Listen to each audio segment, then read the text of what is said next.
प्रणाम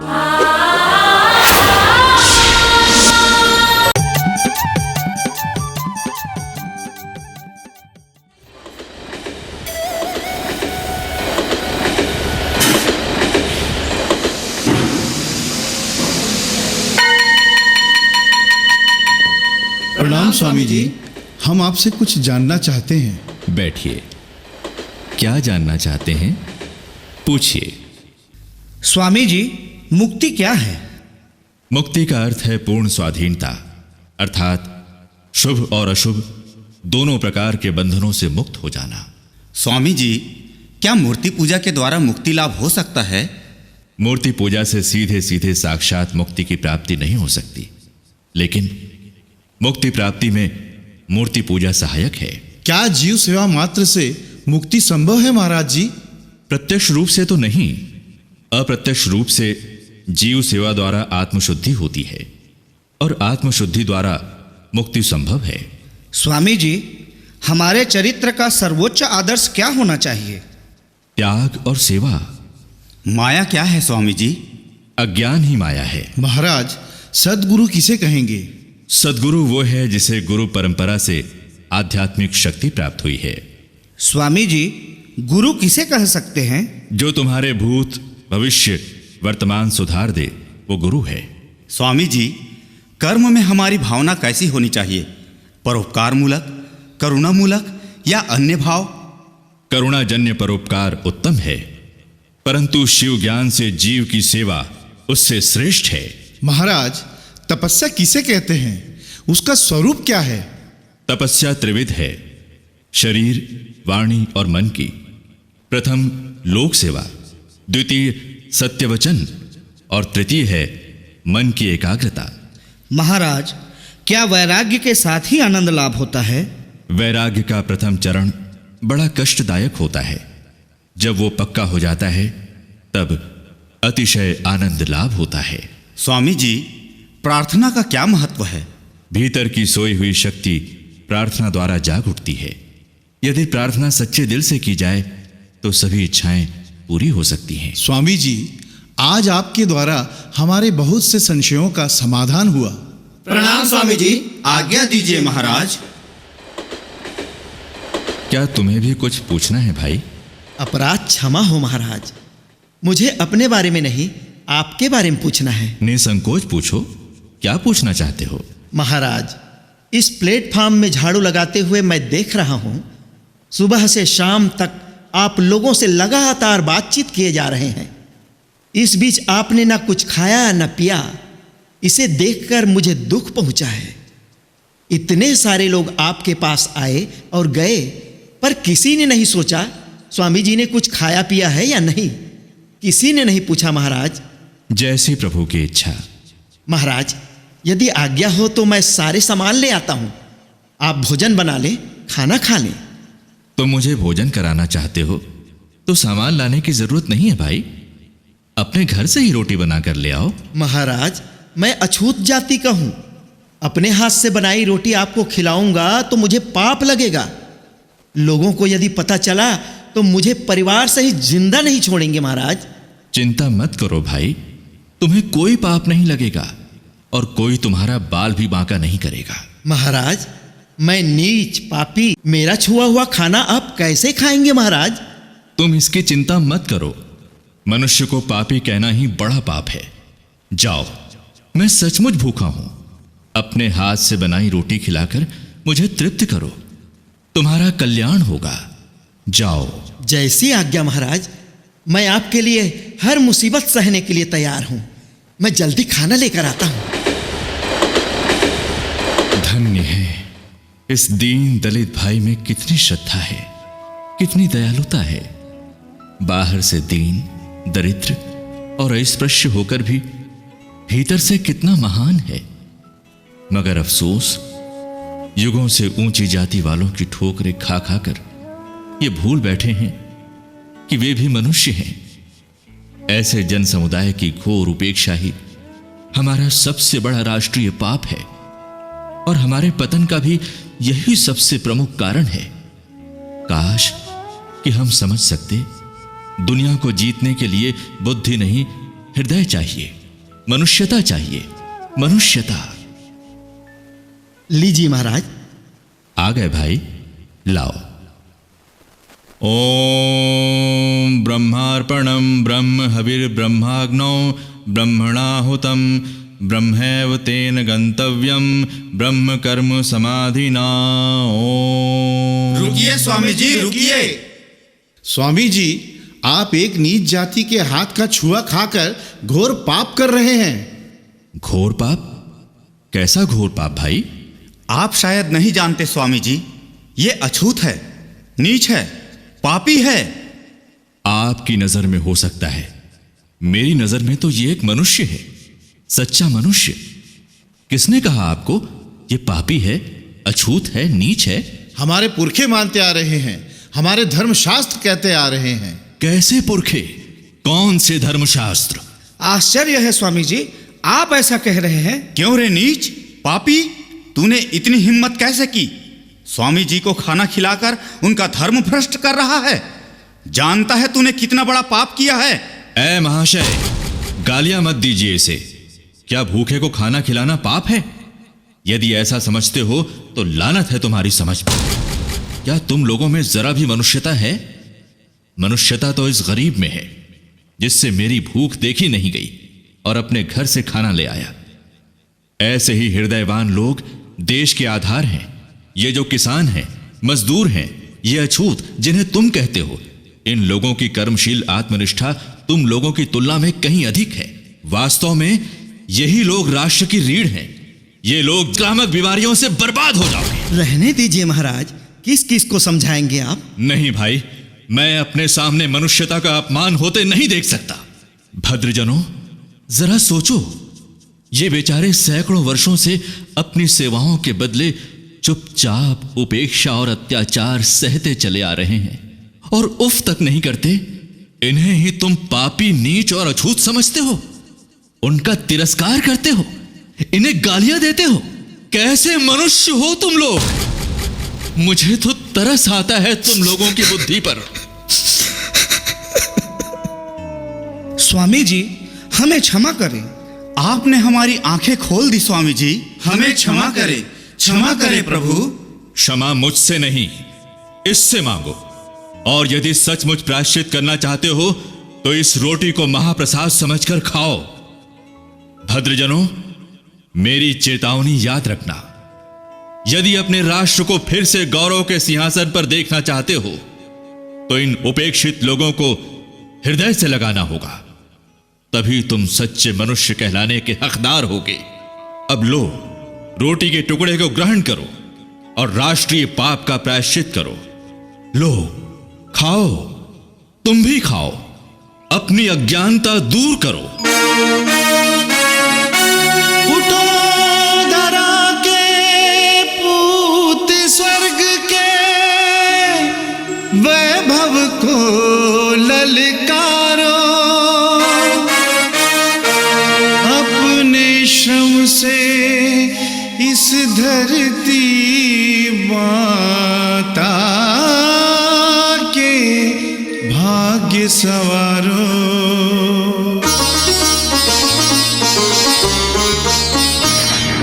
जागो भारतवासी, जागो जागो भारतवासी, जागो। मानव कितना महान सुनो, मानव कितना महान सुनो। एक ब्रह्म का वास सभी में, वेदों का आह्वान सुनो। ऊंच नीच की तोड़ दीवारें, नव भारत निर्माण करो। दीन दुखी को गले लगा कर मानव का कल्याण करो। मानव तुम मानव से मिलकर, मानव तुम मानव से मिलकर प्रेम गीत के भाव भरो।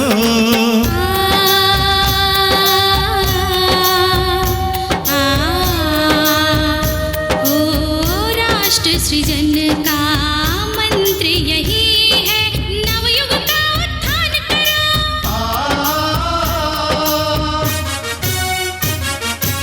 स्वामी विवेकानंद राजस्थान और गुजरात के विभिन्न नगरों का भ्रमण करते हुए मुंबई पहुंचे।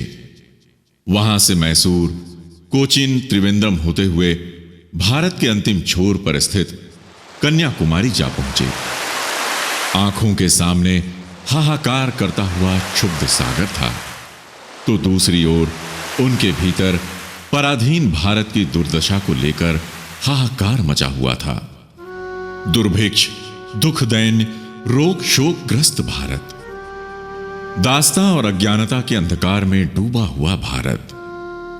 अपनी मातृभूमि की वर्तमान दशा को सोचते उनकी आंखों में आंसू भर आए। मेरे गुरुदेव भगवान श्री राम कृष्ण कहा करते थे, भूखे पेट धर्म नहीं होता, भूखे व्यक्ति को धर्मोपदेश देना मूर्खता मात्र है। अब वक्त आ गया है संकल्प लेने का।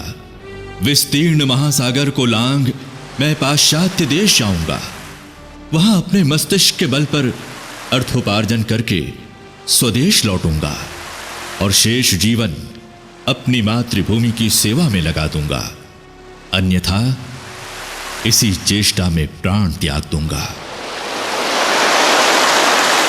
इसी बीच स्वामी जी के मानस पटल पर यह चित्र उभरा।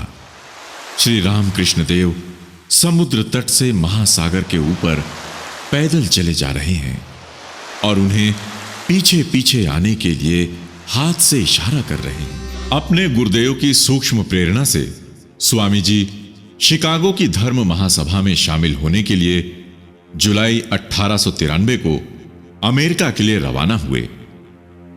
सितंबर सन 1893 को उस अपूर्व अंतर्राष्ट्रीय धर्म महासभा का उद्घाटन हुआ। यही वो ऐतिहासिक उद्घाटन था जो स्वामी जी की अनंत आत्मिक ज्ञान शक्ति के विस्फोट का साक्षी बना। ऐसा अद्भुत विस्फोट जिससे धरती झुलसती नहीं, धन्य होती है। किसी माला में गूंथे मनकों के बीच चमकते हीरे की तरह स्वामी जी बोलने के लिए मंच पर जब खड़े हुए, कुछ क्षणों के लिए वे स्तब्ध हो गए। उन्हें सूझा ही नहीं क्या बोलें। उन्होंने अपने गुरुदेव को मन ही मन याद किया। गुरु की अंतर्ध्वनि हुई, नरेन, तू बोल सकता है रे, तू बोल। तत्काल स्वामी जी ने आत्मविश्वास के साथ बोलना प्रारंभ किया और चमत्कार हो गया। अमेरिका वासी मेरी बहनों और भाइयों,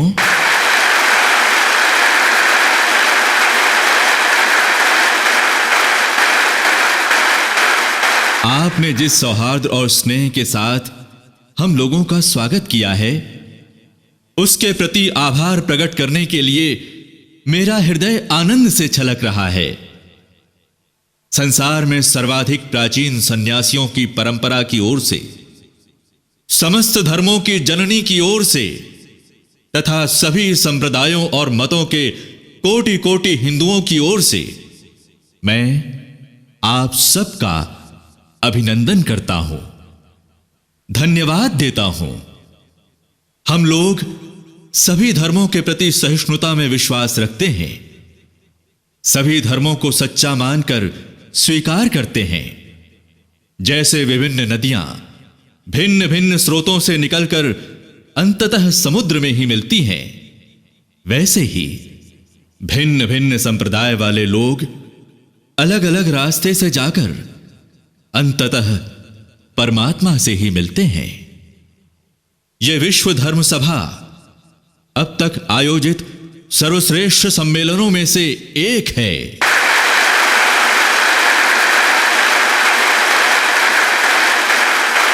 यह विराट धर्म सभा अपनी मूल भावना में स्वतः ही हमारी गीता के इस अद्भुत उपदेश का प्रतिपादन करती है, जिसमें कहा गया है, जो कोई मेरी ओर आता है, चाहे जिस भी प्रकार हो, मैं उसको प्राप्त होता हूं। भिन्न भिन्न मार्गों द्वारा प्रयास करते हुए वे अंततो गत्वा मुझे ही प्राप्त करते हैं। मैं अपने अंतःकरण से आशा करता हूं आज की सुबह हम सभी के सम्मान में जो घंटा ध्वनि हुई है वो समस्त धर्मांधता का, मनुष्यों के सारे अत्याचारों और कटुताओं का मृत्यु निनाद साबित होगी।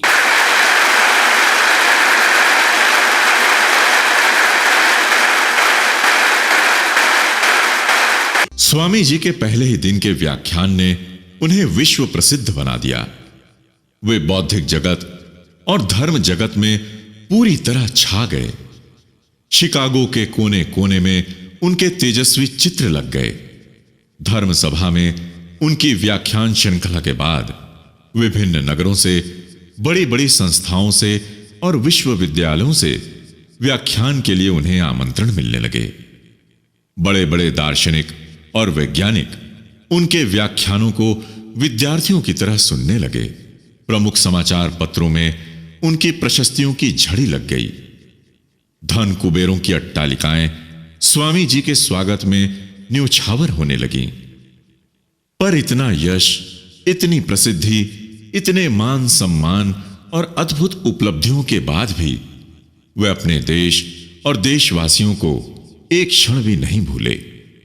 उनकी दशा सुधारने के लिए पत्रों द्वारा अपने गुरु भाइयों और भक्तों को प्रेरित करते रहे, संदेश भेजते रहे, कार्य करने की दिशा बताते रहे। नमो नारायण नारायण हरि हरि, नमो नारायण नारायण हरि हरि। तेरी लीला सबसे न्यारी न्यारी हरि हरि, तेरी महिमा सबसे न्यारी न्यारी हरि हरि। 4 वर्षों तक अपने आध्यात्म ज्ञान की तेजस्विता से विश्व को चकाचौंध करने के बाद स्वामी जी अपने देश भारत लौटे। भारत की धरती पर जैसे ही उन्होंने कदम रखा, सबसे पहले इस विश्व विजेता ने अपनी मातृभूमि की माटी को माथे से लगाया, धरती को साष्टांग प्रणाम किया। श्रद्धा से उनका हृदय पुलकित हो उठा, उनकी आंखें सजल हो उठीं और अपने महान भारत के प्राचीन स्वरूप की स्मृति में उनका मन डूब गया। सुजलाम सुजलाम सुफलाम सुफलाम मलयज शीतलाम, सुजलाम सुजलाम सुफलाम सुफलाम मलयज शीतलाम। सस्य श्यामला सस्य मातरम, सस्य श्यामला मातरम। वंदे मातरम मातरम, वंदे मातरम मातरम, वंदे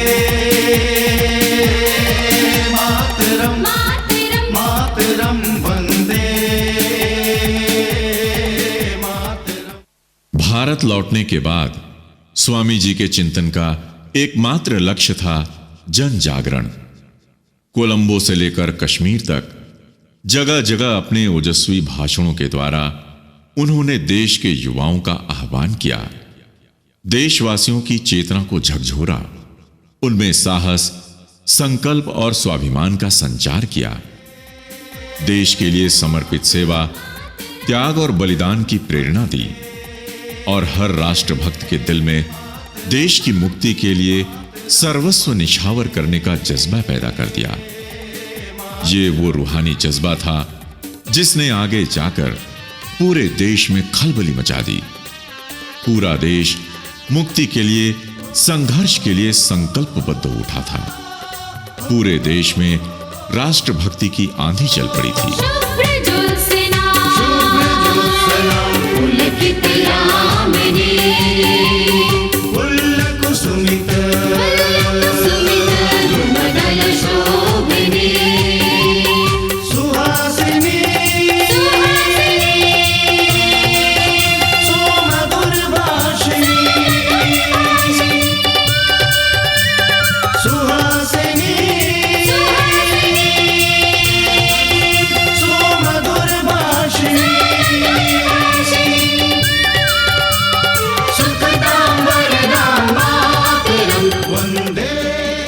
वो जज्बा है जिसके कारगर नतीजों की गवाही तात्कालीन इतिहास का हर पन्ना देता है।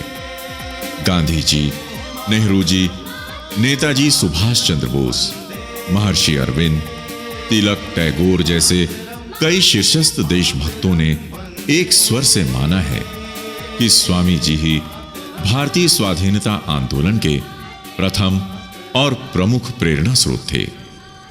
अनगिनत शहीदों की शहादत के पीछे स्वामी जी की ही आकुल प्रेरणा और पुकार थी। उनके उत्तिष्ठत जागृत प्राप्य वरान्य बोधत के अमर उद्घोष ने निर्भीक भारत को जन्म दिया।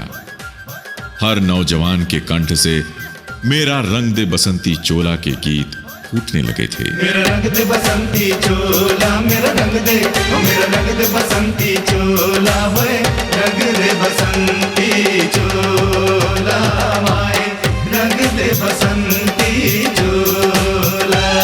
मेरा रंग दे बसंती चोला, माए रंग दे, मेरा रंग दे बसंती चोला, माए रंग दे। मेरा रंग दे, मेरा रंग दे, ओ मेरा रंग दे, मेरा रंग दे।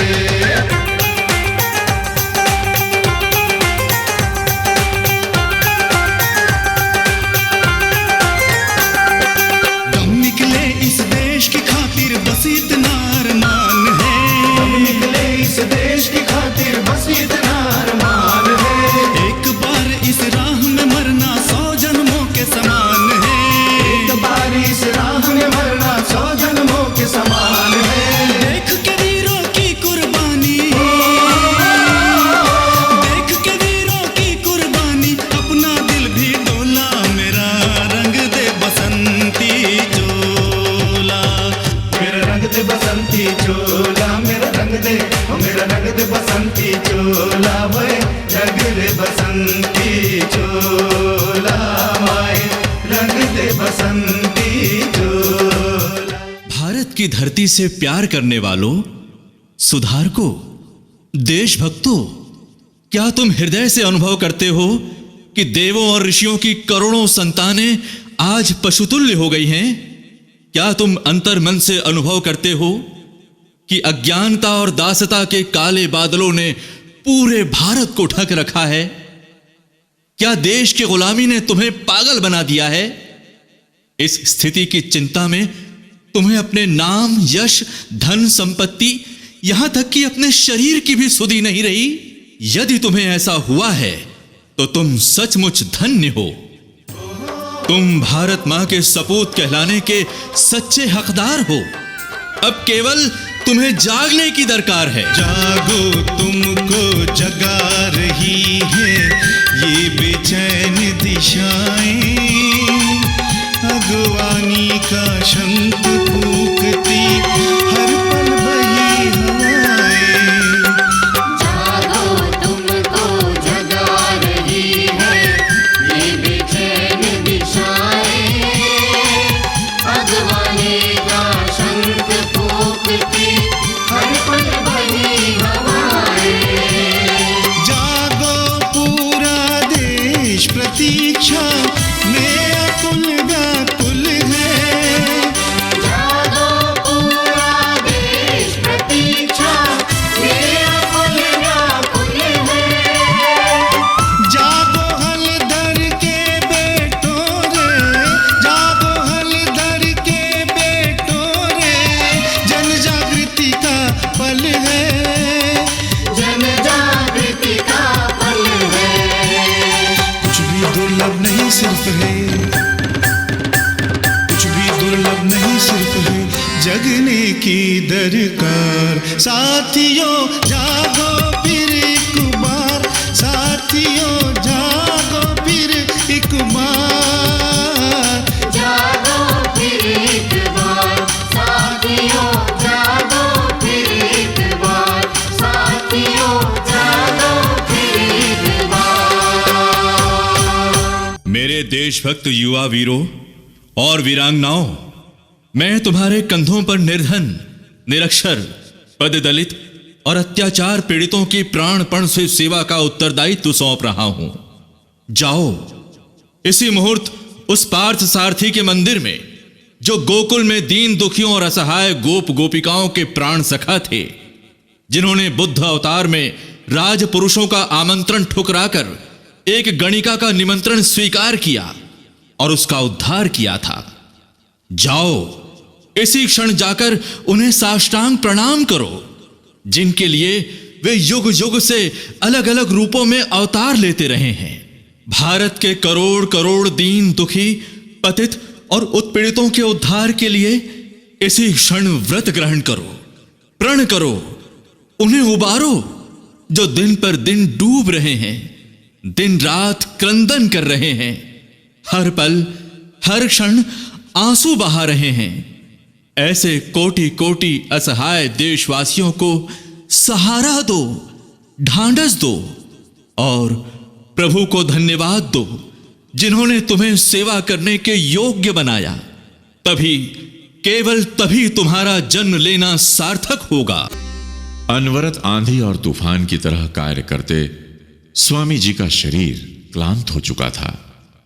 अपने 2 दशक के कार्यकाल में उन्होंने जो कर दिखाया, वो पिछले 1000 वर्षों में भी संभव नहीं हो पाया था। भारत और विश्व को उनका अवदान चमत्कार से कम नहीं। एक रात अपने कमरे के गवाक्ष से दूर क्षितिज को निहारते हुए उन्होंने कहा था, यदि कोई दूसरा विवेकानंद होता तो वो जान पाता गुरुदेव की कृपा से इस विवेकानंद ने क्या किया है। सचमुच इतनी कम उम्र में ज्ञान, कर्म, भक्ति और प्रेम के प्रकाश से पूरी दुनिया को आलोकित कर देने वाले किसी महापुरुष की मिसाल मानवीय इतिहास के पन्नों में ढूंढना मुश्किल है। त्रिकालदर्शी स्वामी विवेकानंद अपनी जीवन संवरण का समय जान चुके थे।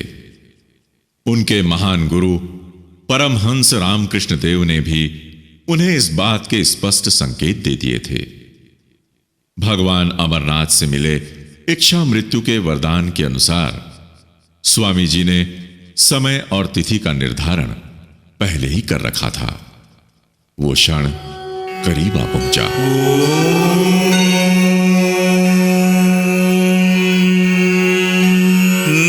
नमामि शमीशान निर्वाण रूपम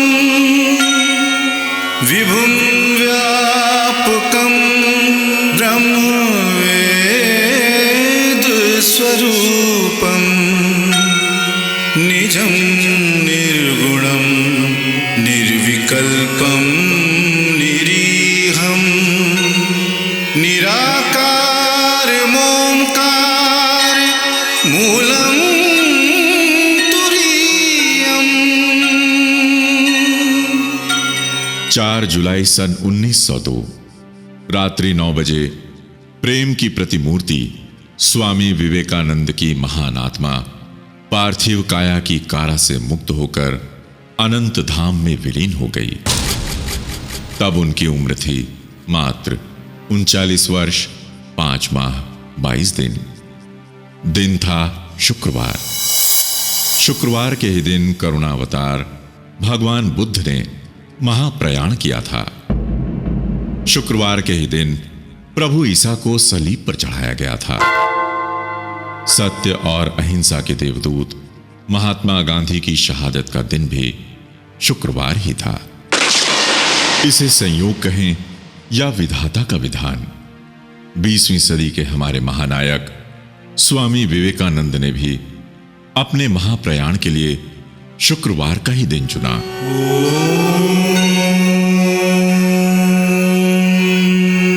विश्व को सम्मोहित कर देने वाले स्वामी विवेकानंद का सुदर्शन शरीर आज हमारे बीच नहीं है, पर कश्मीर से कन्याकुमारी तक, असम से सौराष्ट्र तक देश की 10 दिशाओं में उनके अमर आह्वान की अनुगूंज आज भी सुनी जा सकती है। मेरे भारतवासियों, निर्भीक बनो, साहसी बनो, गर्व के साथ कहो मैं भारतीय हूं। हर भारतीय मेरा भाई है। भारतीयता मेरे जीवन की सांस है। भारत के देवी देवता मेरे ईश्वर हैं। भारतीय समाज मेरे बचपन का झूला है। भारत की धरती मेरे यौवन की फुलवारी है। भारत के तीर्थ मेरे बुढ़ापे की काशी है। हे जननी, हे भारत माता, मेरी दुर्बलता, मेरी निर्बलता, मेरी पौरुषहीनता दूर करो। मुझे मनुष्य बना दो मां, मनुष्य। मेरे प्रिय मित्रों, याद रखो, जीवन की अवधि अल्प है, शरीर का अंत निश्चित है, पर आत्मा अजर, अमर और अनंत है। आओ हम अपने आगे एक महान आदर्श खड़ा करें। यह आदर्श है त्याग और सेवा, मानव सेवा के लिए सर्वस्व त्याग। इस आदर्श के लिए अपने जीवन का एक एक पल, एक एक क्षण न्योछावर कर दें, समर्पित कर दें, उत्सर्ग कर दें। हे धरती के सूरज, पृथ्वी के शहंशाह सन्यासी स्वामी विवेकानंद, शत शत बार तुम्हें नमन करते हैं। शत शत बार नमन करते हैं भारत की पवित्र धरती को, जहां तुमने जन्म लिया। स्वामी, हम तुम्हें कभी भूल नहीं पाएंगे। कैसा खेल रचाया रचाने वाला, कैसा खेल रचाया जी, कैसा खेल रचाया रचाने वाला, कैसा खेल रचाया जी। आएगा रचाने वाला, कैसा खेल रचाया जी। आएगा रचाने वाला, कैसा खेल रचाया जी। नारायण धरती माइस नरेन नाम धराए जी, जगला तारे बर जीवो विवेकानंद कहलाए जी। काया पंच तत्व में मिल गए, काया पंच तत्व में मिल गए, घट घट में आत्मा समाया, समाने वाला कैसा खेल रचाया जी। आएगा रचाने वाला, आएगा बनाने वाला, कैसा खेल